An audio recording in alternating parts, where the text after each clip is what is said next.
If at that meeting, we are going to vote on our 2020-21 budget. We will vote on the nominees for our board of trustees, and we will vote on the eighth principle. We did not go live. It's okay. It's just good practice. All right. It sounds like we are live. Hello, everybody, and happy Pride Sunday. And welcome to Beacon Unitarian Universalist, a congregation dedicated to radical inclusion, to feeding the human spirit, and to healing the world. I'm the Reverend Emily Bogus, and I am coming to you live from my home this morning.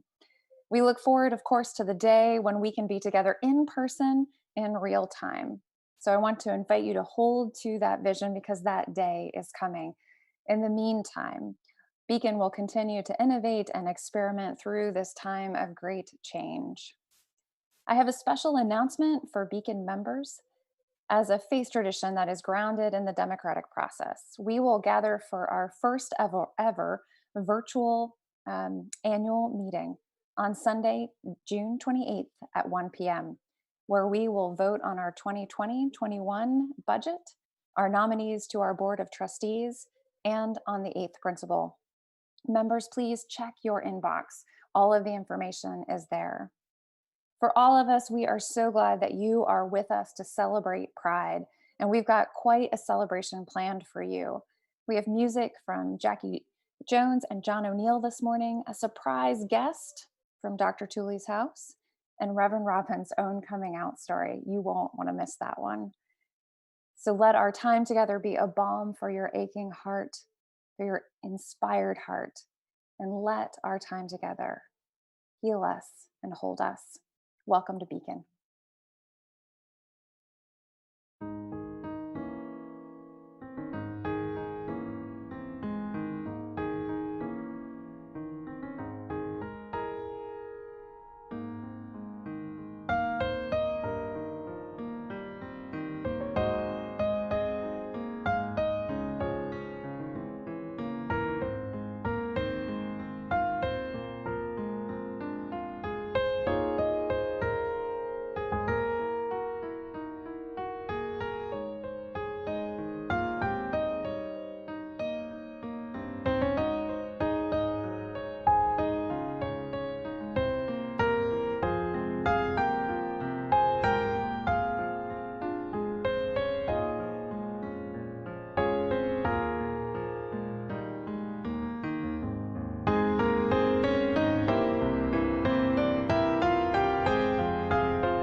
Someone needs you, Lord.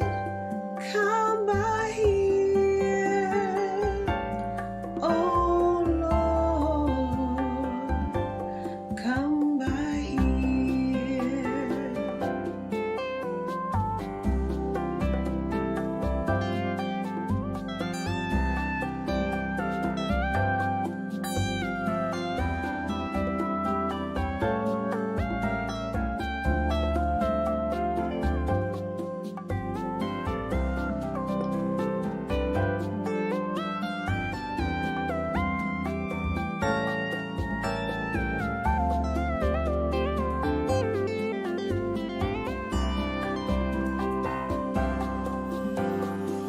Someone is praying, Lord, come by here.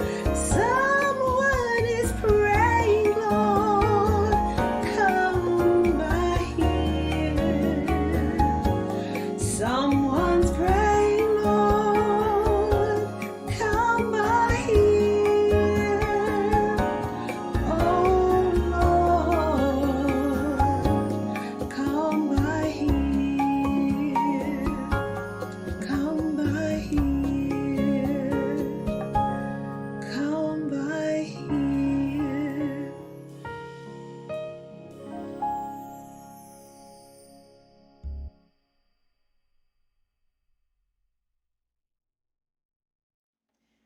Good morning. We are Adam and Jesse Gonerman. We are celebrating Jesse's graduation this year from high school. We're also delighted to be representing Beacon this year at the Unitarian Universalist General Assembly. This morning we light our home chalice, the symbol of our Unitarian Universalist faith, with these words. We Light this chalice for the light of truth and reality, the warmth of love and compassion, and the fire of commitment and promise. We light this symbol of our faith as we gather together. Good morning, Julie. I believe you have a guest for us today. Good morning, Jermaine. Yes, I sure do. You are soon going to be meeting my friend Shanti, who has been living with me since we started distancing. She is visiting me from India. We both grew up in Mumbai. Let me go get them. Shanti, Zoom call for you. It's Jermaine. Are you getting on? It's time to get out of the tub, Shanti. Come on, let's go. Hang on. Hello. Welcome, Shanti. Am I saying your name right? It is Shanti? Hello there. Yes. Let us learn each other's names. It's the least we can do, right? My name is Shanti. It's not like auntie. You have to soften the T sound. Soften the T sound. So it's like the, like in the word then. So Shanti. And you are Jermaine, not Germaine or Gmaine. I will try to get your name right. And you can understand me. Sometimes people cannot understand my accent, but you will notice that my English is perfect. You are so right. You do have an accent, but so do most people, right? And we should try harder to understand each other rather than making it the problem of the person who's speaking. Even if your English weren't perfect, I would still try hard to understand you, Shanti. We should all the time. And thank you for trying to get my name right. Sometimes people are foiled in their attempts to do that by autocorrect. I'll work on mine as you work on yours. Thank you, Jermaine. So what are we talking about today? So I thought we'd spend a little time talking about our theme for the month of June, mistakes. Oh, mistakes. We all make them, right? Like maybe it was a mistake for me to come here and visit with Tuli and her family because I got stuck and I couldn't make it back to my home. But maybe it's not a mistake because I get very well taken care of. I have clean water and a tub and warm bed and some yummy food. What more can a frog like me want? That is so true. If our basic needs are met, including safety and love, many of us are okay. But mistakes, right? So you and I probably make a lot of mistakes. Oh, yes. Some famous people make mistakes too. Like I know that famous guy Thomas Edison, who is local to your great state of New Jersey. He had to try 2,000 different elements before he came up with the filament for a light bulb.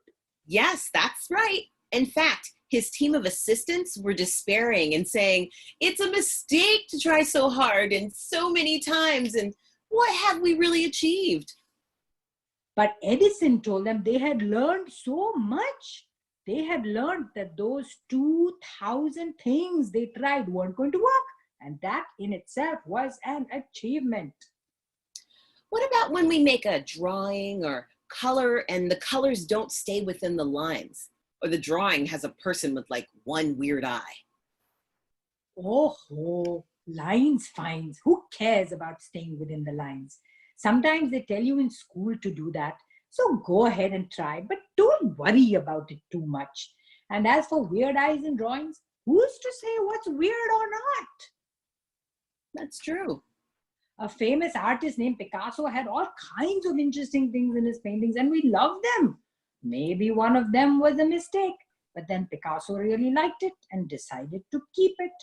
I think if you don't make mistakes, you can't learn how not to make them again. So all mistakes turn out okay in the end?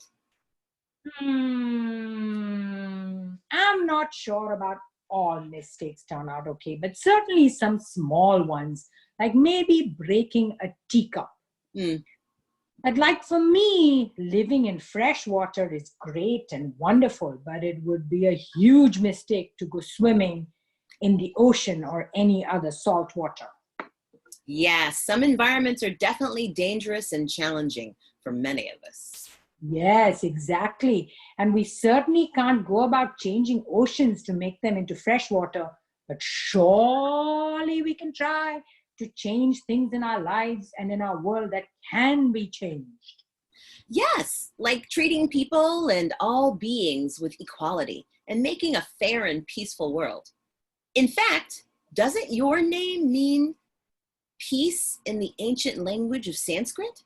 Oh, thank you, Jermaine. Yes, for sure. It means peace, both inner peace and outer peace. Yes, both. And isn't wanting peace one of your Unitarian, universalist principles? It took me a long time to be able to say that. But living here with Tuli, I've had a lot of practice. Yes, that's our sixth principle, the goal of world community with peace, liberty, and justice for all. There are 7 principles in total, and hopefully soon we'll include an 8th. Okay, thank you, Jermaine. I'm very tired now. Time for me to go back to my tub. Well, thank you for being with us, Shanti. Goodbye. Bye. Oh, Tuli, thank you so much for inviting your friend Shanti to join us today. That's great. Did you get everything that you needed? I did. All set. Don't forget to look up the other principles. I think you'll like them just as much as the other 6. Bye. Thanks. Bye, everybody. This is the portion of our worship service in which we light candles, recognizing the joys, the candles that hold out good intentions and blessings for the people around us. Candles of hope and remembrance. This Pride Sunday, I light my candle in honor of Marsha P. Johnson, a Black trans woman, and Sylvia Rivera, a Latina, who said no more to the police-induced violence their community at Stonewall had to endure at the hands of the NYPD.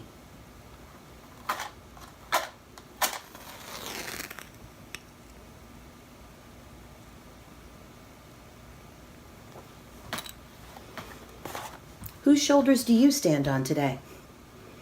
The people who sacrificed and fought for Black and brown lives? Women's lives? LGBTQ plus lives? The disabled and economically disadvantaged lives? We lift up those names and light candles of witness, recognizing and honoring the loss of them in our fight for equal rights and equity for all. As you hear or read each name, rise up in gratitude for their efforts and the sacrifices they made for each of us. Because the truth is, no one can be free until everybody is free. We begin this week by lighting a candle of witness to remember the life of a Black American who was killed by the state. We lift up their life when so much of their name is now connected to death. Breonna Taylor. She was the first grandchild in the family, so she was known as the baby even after her sister was born 6 years later. Breonna and her sister were very close despite the age difference. She was godmother to her friend's child. Breonna is remembered by those close to her as someone who liked the hands-on approach to helping people. This was clear in her roles as both an EMT and an emergency room technician working to save lives in 2 different hospitals. She died during a no-knock raid by plainclothes officers at the wrong address. Breonna was 26. Breonna, we light this candle for your life. Breonna Taylor.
We move from our candle lighting into a loving kindness meditation, one that is grounded in the gifts of pride.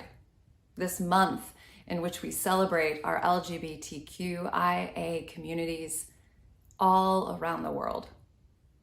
Is it any wonder that Pride happens in the month of June? I mean, looking outside my window, it is a glorious day. The earth is coming alive and it is not apologizing for who it is, and neither should we. We bring the wholeness and the fullness of who we are out into the world as the gifts that we are. And so I invite you to be centered now, to get comfortable wherever you are, maybe finding your feet on the floor, feeling rooted, allowing the chair or whatever is holding your body to hold your body. To close your eyes or find a fixed focal point. And to breathe in through your nose, feeling the coolness of the air. And to breathe out, feeling the warmth release from your body. I invite you to take a few deep breaths. Allow silence to hold you. Any fears that come up, just let them go. Release them with your outward breath.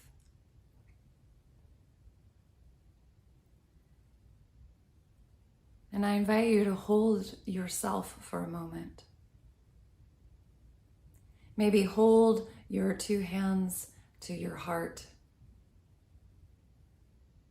and hold yourself.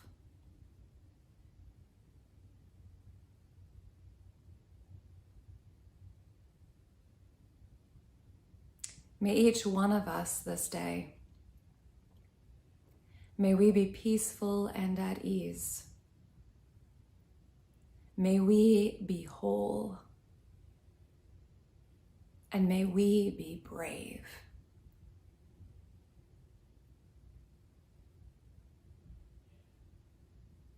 Extending the arms out to the communities around you this day, we think about all of our siblings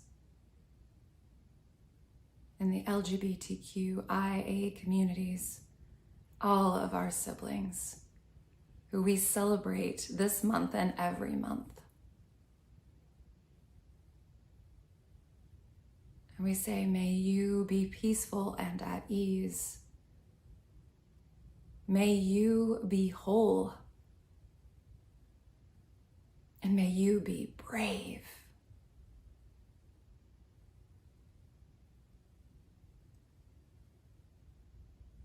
And then moving farther out, extending our arms as if we are holding the whole world there.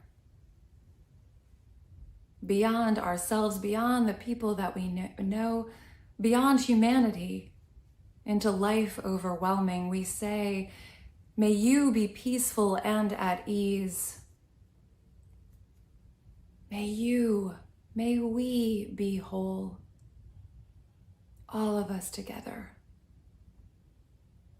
And may we be brave.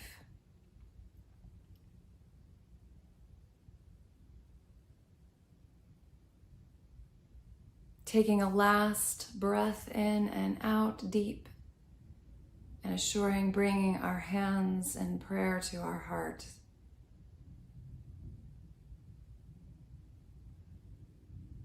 May this blessing be true. And let us carry it forward into our time this week. Amen. Good morning. My name is Sean, and I've been a member of Beacon and Summit since last fall. Being a part of a UU community has been enriching for so many reasons, especially now as we witness an ongoing pandemic and a growing call for racial equality. I find myself reflecting on a pivotal facet of our community's covenant, that our lives are connected, interwoven, and interdependent. And this means that the choices we make as individuals have broader effects well beyond our immediate sphere.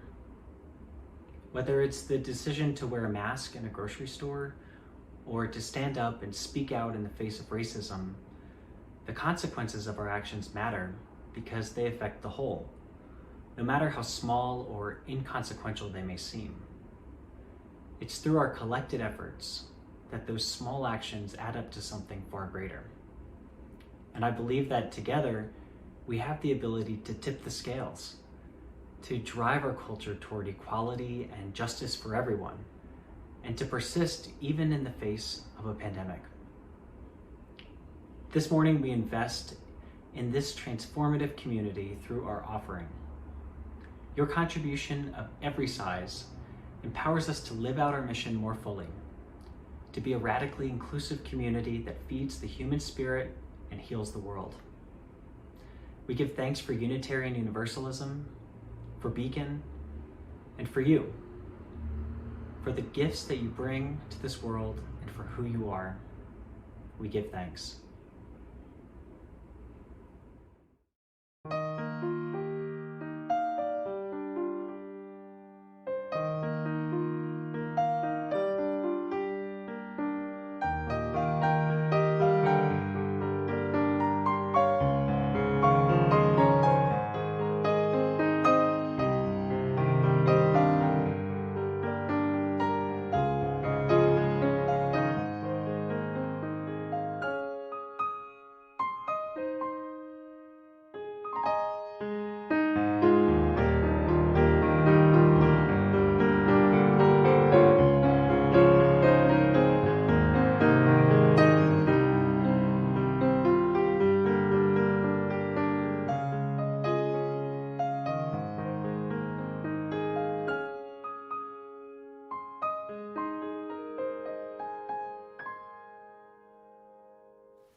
So I'm 19 years old.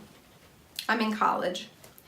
And I have decided it's time to come out as a lesbian to my parents.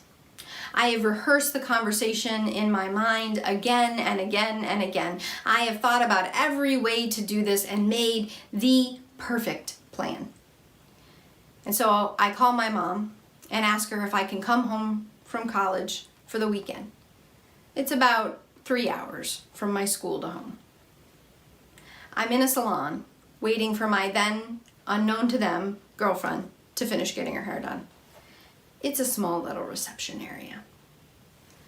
Hey Mom, I was wondering, can I come home this weekend and maybe we can talk and get some coffee and just have some time? What's wrong? No, nothing's wrong. No, I just want to come home and talk. Is something wrong? Do you have laundry to do? No, I'm good. Do you need money? No, I don't need money. Are you sick? No, I'm not sick. At this point, the receptionist has leaned over her desk, intrigued by the unfolding conversation. Mom, no, I'm not sick. No, nothing's wrong. Are you pregnant? No, I just want to come home, just want to chat. So Saturday at 2, good?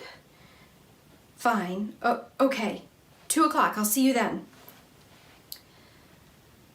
10 seconds later. Robin, you have to tell me what's going on. I can't sleep and I'm having heart palpitations. I'm gonna have a heart attack if you don't tell me what's going on. Are you in some kind of trouble? Is it legal trouble? No, Mom, I'm not in any trouble. There's no legal trouble. Did you wreck your car? No, nothing's wrong. Are you failing? I'm not failing. I'm doing well. I just want to talk to you. Wait. Are you a lesbian?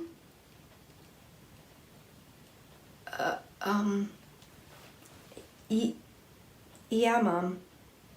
I'm a lesbian. Oh my God. I thought it was something serious. I'll talk to you later. Please don't ever do that to me again. I was so worried. I'll see you this weekend. My coming out story didn't go exactly as planned. Over the years, I would have more and more experiences of coming out. Some in which I was accidentally outed in a room or in a place with strangers that I didn't even know. Sometimes it was at my own decision and it was intentional. And then there were the times, most especially later in my life, when I was pregnant with our twins or pregnant with our youngest, when someone would assume that I was straight. Invariably, they would come up to me in a grocery store, particularly when I was very pregnant with the twins, and say, "Oh, your husband must be so excited." Or I would be in a conversation with someone in line to see the bank teller. And they would see my wedding band and see that I was pregnant, and they would say, "What does your husband do? Or do you know if you're having a boy or a girl? What are you naming them? Are you going to name them after someone in your husband's family?" On and on and on. Over the years, in a culture of heteronormativity, I have gotten used to the assumptions, the microaggressions. And I have decided that I will not judge people by their initial assumptions, by their mistakes, if you will. Mistakes, our theme for this month. But rather, I do make assessments on how I want to be in relationship with someone based on their first, their second, or their third response to what they do when they're corrected or they're made aware that they've made a mistake. My life has been a long tale in learning from mistakes. Maybe yours has been too.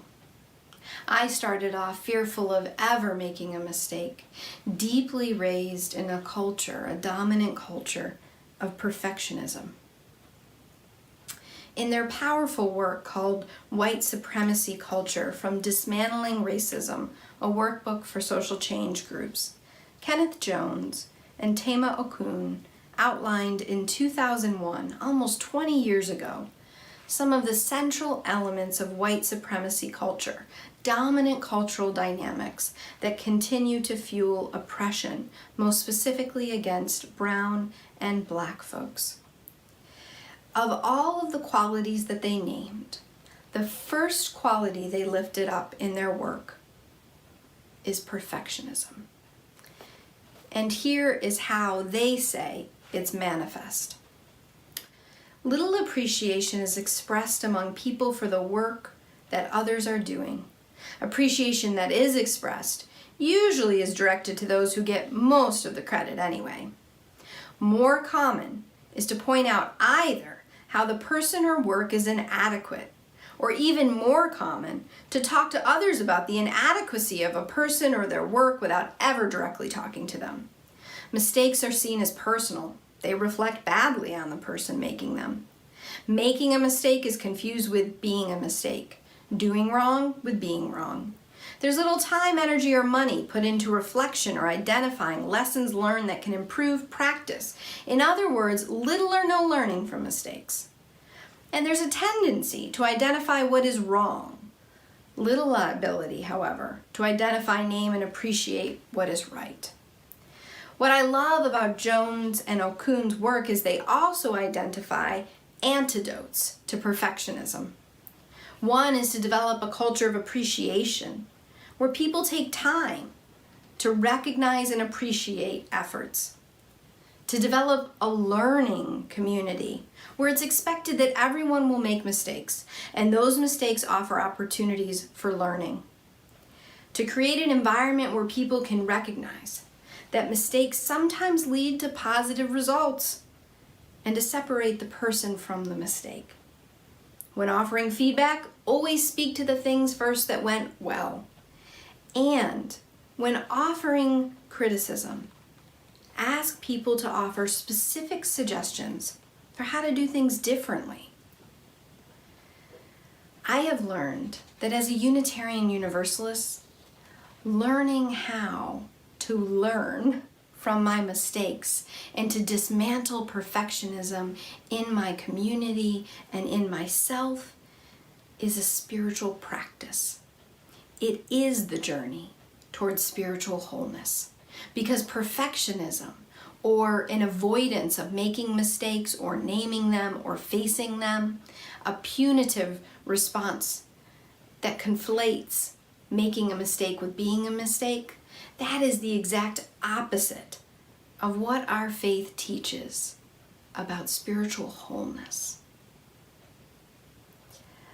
I've learned that developing a culture that challenges perfectionism takes a lot of work, even for those who call themselves spiritual progressives, Unitarian Universalists, and the much larger tent of spiritual progressives.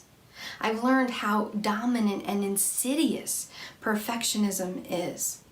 Even in my own children, just weeks ago, having meltdowns at any little mistake in their schoolwork, tears flowing.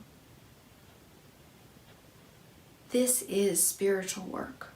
And beloved, I can tell you, living just outside of New York City, I can assure you I have encountered perfectionism everywhere, including within our spiritual community. I find it in myself, quick to criticize, to see everything that is wrong, slow to name all that is good and the enoughness of our being. It is the impulse culture here to criticize and not to praise. It is the reflex culture to write others and ourselves off as our mistakes, almost making mental lists sometimes of who's good and who's bad. that Protestant work ethic of having to work out your salvation, of starting from a place of insufficiency. But I also know there is good news this day, because the dominant culture at this moment is a little off balance. And we are suddenly telling each other we love one another on Zoom. We are making it weird and awkward and human. We are showing our vulnerability and our pajamas. We are leading with courage. So I say at this moment, let's go full tilt to take down this culture, including the culture of perfectionism. Let's dismantle every ounce of it, and let's at last risk being human together. What would it be like if you didn't have to hide? What would it be like if in your spiritual community you didn't have to watch your words and wait for the reactions of others and try not to make anyone feel shamed? What if apology and holy curiosity were our first responses? What if we valued one another enough and believed in our faith enough to risk our mistakes, that we spiritually evolve together? What if we trusted the love that we speak of week in and week out to hold us, and we let go of this sick and death-dealing addiction to white supremacy culture? I come with good news to say this is the day, beloved. There is no more time to wait. Now is the time. This is the year when we refuse to allow this death-dealing culture to steal our children, whether murdered by the state or the soul-robbing lies that they are mistakes, that they are less than enough, that they must conform and comply. This is the year we take not a small movement, not a single note, but instead we resound with the chorus of spiritual wholeness. This is the year when the next stanza flows from our souls, and we know we need that eighth principle. We know that we crave beloved community. This is the year when we as Unitarian Universalists could break the cage of the system and learn to be human together, and learn and learn and love and lament and be liberated. This is the day, beloved, when the whispered demons that haunt our dreams and accuse us of being imposters, that silence our courage with shame, are banished, and that our ancestors sing and swell about our shoulders and around us and move in the wind as they bear witness to beloved community on earth. This is the day, beloved, when we journey over the turbulent waters with snapping crocodiles, and we learn that they are just shadows of dominant culture's creation. This is the day when we recognize our black and brown and trans ancestors and siblings have carried the weight of this work generation upon generation. And this is the day when white folks like me realize that we can learn from our mistakes, that we must do the work, because the system is killing us all. This is the day when we see on the other side of not settling for the little bit of scraps that the empire gives, that on the other side, through the long, hard work, is not weakness, but is a strength that some of us have never known. This is the day when we rejoice at being human, when we see ourselves no longer the sum of the work we can do, or the checklist, or the lettered grades, or the perfectly sewn Instagram life. Instead, this is the day when we rejoice to be of flesh and bone, and to know that we are good that we are enough, and that we are collectively the ones we've been waiting for. So let us this day, beloved, begin. Let us continue. Let us be sustained by this love, lean into this love, and allow her to carry us past our fears. This, beloved, is the day. And you and we together are the ones we've been waiting for. We are the ones. This is the day.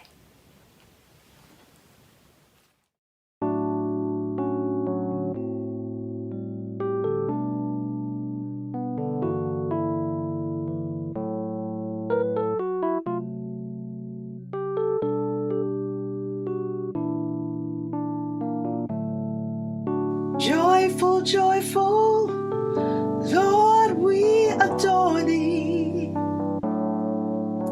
God of glory, God of love. Hearts unfold like flowers before thee. Hail thee as the sun above. Melt the clouds of sin and sadness, drive the pain of doubt away. Giver of immortal gladness, fill us with the joy of day.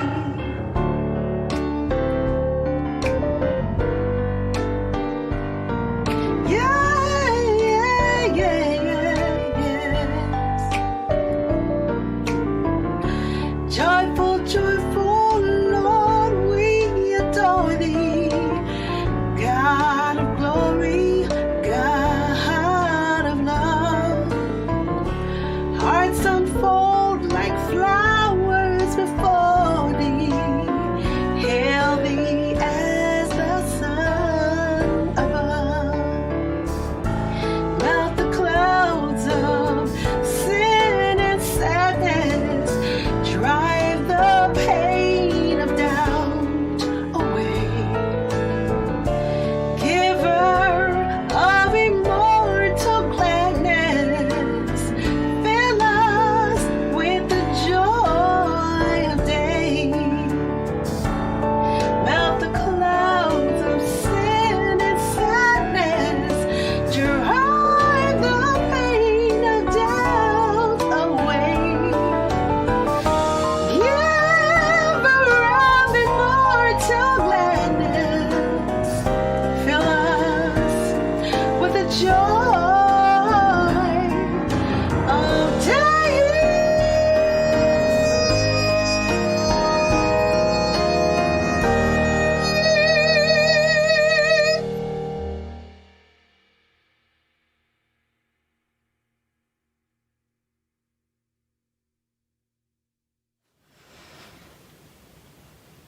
I close with the words of blessing from John O'Donohue. May all that is unforgiven in you be released. May your fears yield their deepest tranquilities. May all that is unlived in you blossom into a future graced with love. So may we live together. So may we breathe together. So may love hold us, animate us, teach us, call us. Amen.